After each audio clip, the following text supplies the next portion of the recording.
Hey guys, good morning. I'm going to discuss with you a Republic Act number 8550, or also known as the Philippine Fisheries Code of 1998, as an act providing for the development, management, and conservation of the fisheries and aquatic resources, integrating all laws pertinent thereto and for other purposes. So, Declaration of Policy Section 2 is to achieve food security as the overriding consideration in the utilization, management, and development. And it also conservation and protection of fishery resources in order to provide the food needs for the population. It also limits access to the fishery and aquatic resources of the Philippines for the exclusive use and employment of Filipino citizens, and to ensure the rational and sustainable development, management, and conservation of the fishery and aquatic resources in the Philippines waters, including the EEZ.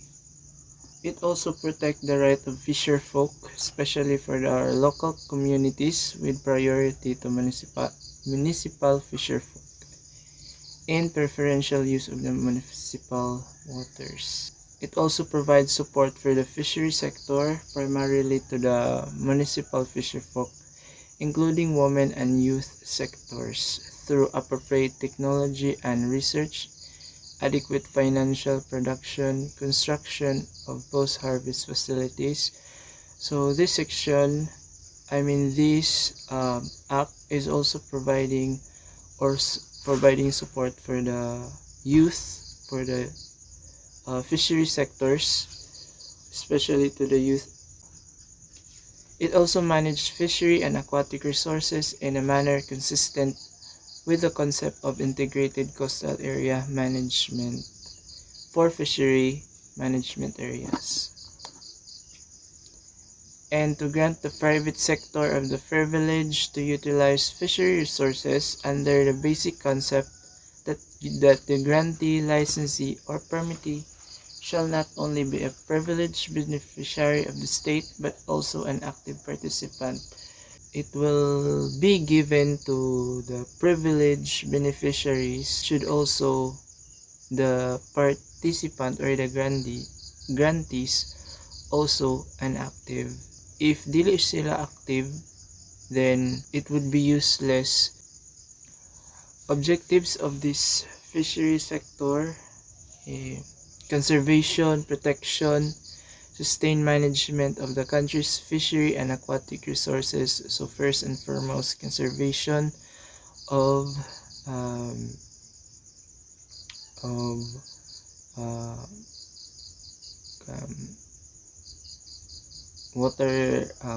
water resources, and protection of fisher folks, and poverty alleviation and provision of supplementary livelihood and a municipal fisher folk. So this is also to help fisher folk who experience who experience poverty. So this provision is also a supplementary or giving our young local fisher folk farmers to have a supplementary livelihood for their everyday life. It is also improvement of productivity of aquaculture with ecological limits, optimal utilization of offshore and deep sea resources, and upgrading of post-harvest technology. It is also this is also the one of the objectives that should elevate the post-harvest technology, it should provide a modern technology for the fisher folks in order for them to use it and their work become easy as well. Application of its provisions, Section 3 all Philippine waters, including other waters for which the Philippines has sovereignty and jurisdiction, and the country's 200 nautical mile EZC.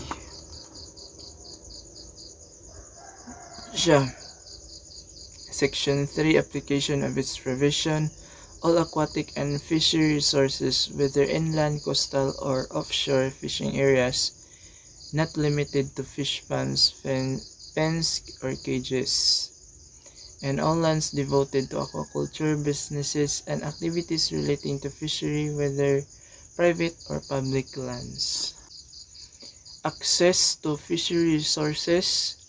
The department shall issue such number of licenses, permits of the conduct of fishery activities subject to the limits of the MSY of the resource as determined by scientific studies and available evidence.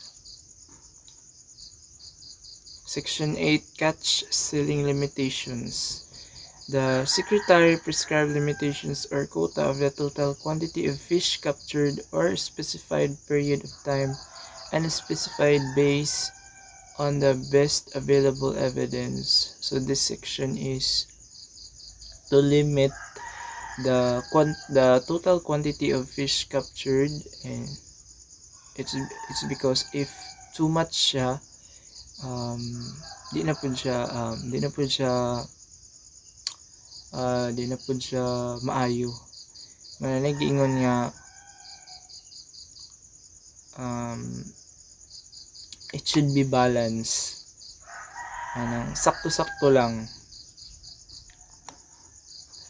Section 11, protection of rare, threatened, and endangered species. So, the department shall take conservation and rehabilitation of measures for rare, threatened, and endangered species, as it may determine shall ban the fishing and taking of rare, threatened, and endangered species. So, ang katong mga endangered species should be conserved and rehabilitate so that they would not be gone in our aquatic resources, or our farmers can also still harvest those rare and threatened and endangered species. Section 14, monitoring, control, and surveillance of Philippine waters. A monitoring and surveillance system shall be established by the department in coordination with the LGUs and farms, the private sector, and other agencies concerned to ensure the fisheries and aquatic resources are judiciously and wisely utilized and managed on a sustainable basis and conserved for the benefit and enjoyment exclusively for Filipino citizens. Section 15, auxiliary invoices. All fish and fishery products must have an auxiliary invoice to be issued by the LGUs or their duly authorized representatives prior to their transport from their point of origin to their point of destination in the Philippines.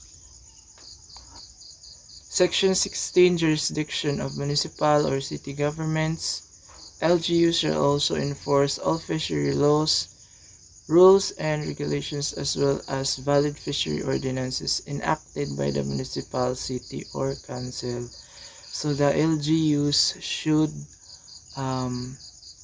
also enforce fishery laws, rules, and regulations.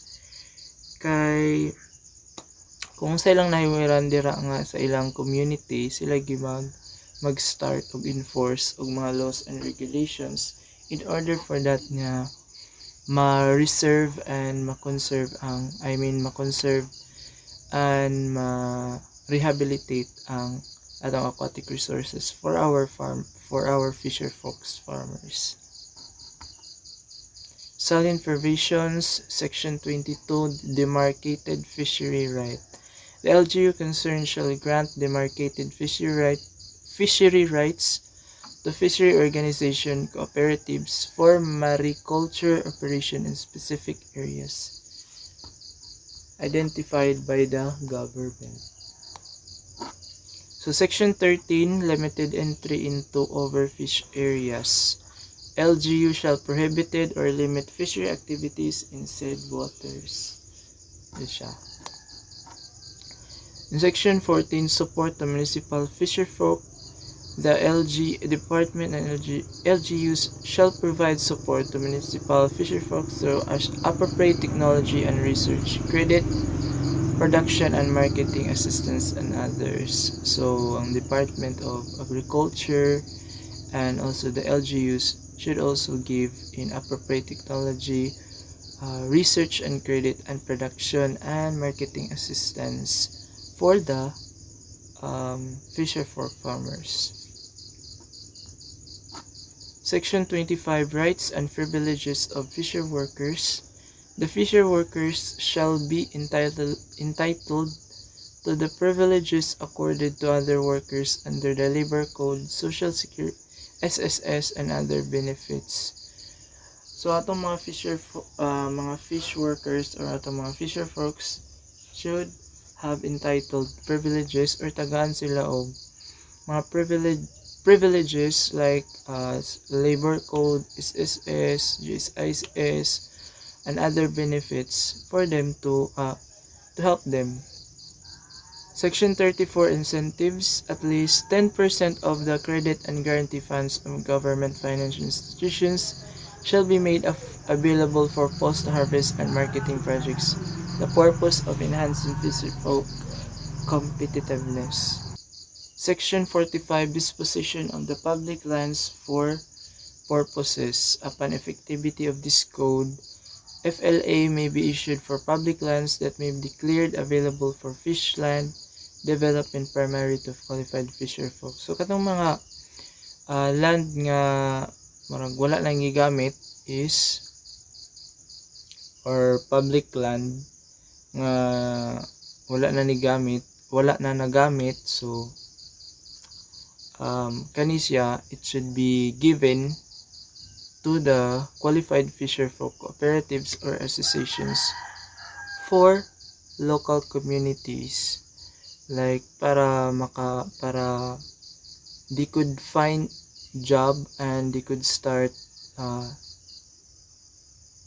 livelihood to their local and local communities. Section 49, Reversion of all abandoned, undeveloped, or underutilized fish ponds. So katong wala nang gigamit ng mga fish pond, abandoned, undeveloped. So i-restore to siya into mangrove state. So tamlan to siya og mga mangroves para gamit gyapon para ang katong mga abandoned nga mga fish ponds will be useful for fishes.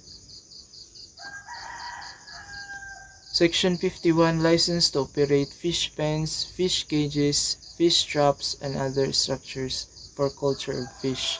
So fishery products shall be constructed and shall operate only within established zones duly designated by LGUs.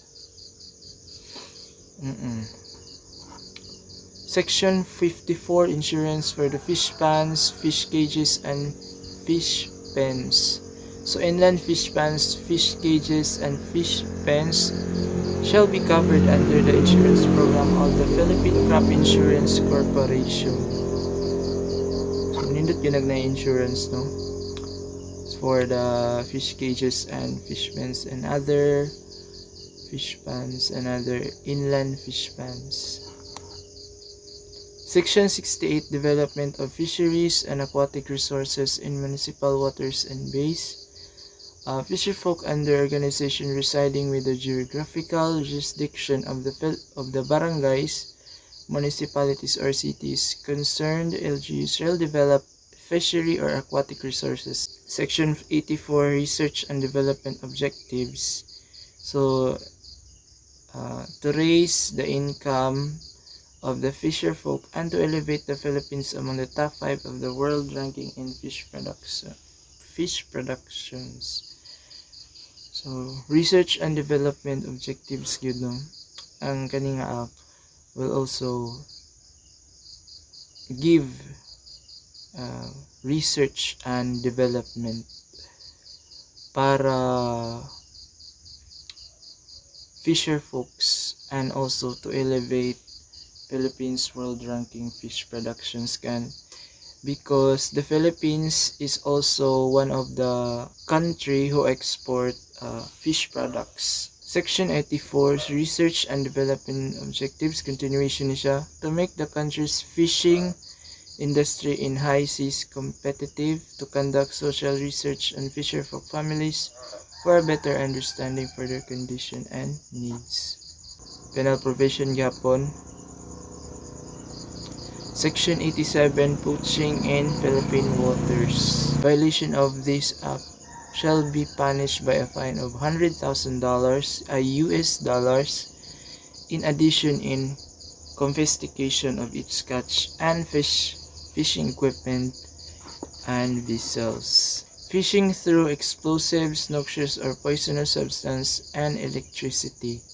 Mere possession of explosive, noxious, or poisonous substances of electro-fishing devices for illegal fishing shall be punished for ranging from 6 months to 2 years. Mali siya ang mahitabo.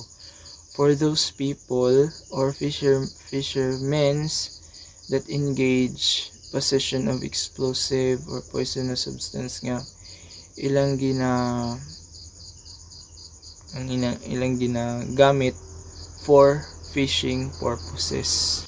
Section 91 ban of coral exploitation and exportation. So one of the problem of our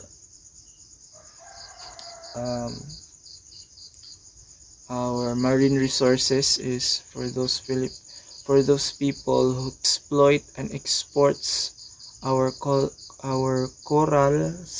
The Philippines. Section 93 illegal use of superlights. So this violation also punished by imprisonment from 6 months and to 6 years or a 5,000 pesos. Section 95 fishing in overfish area and during close season. Violation of this provision shall be punished imprisonment of 6 months and 1 day to 6 years or a fine of 6,000 pesos. Section 105 obstruction of defined migration paths shall be punished by imprisonment of 7 years to 12 years. Section 115 professionalization of fisheries graduates. There is hereby created a fisheries board of examiners in the Professional Regulation Commission to upgrade the fisheries profession. And that's all guys, and thank you for watching and listening.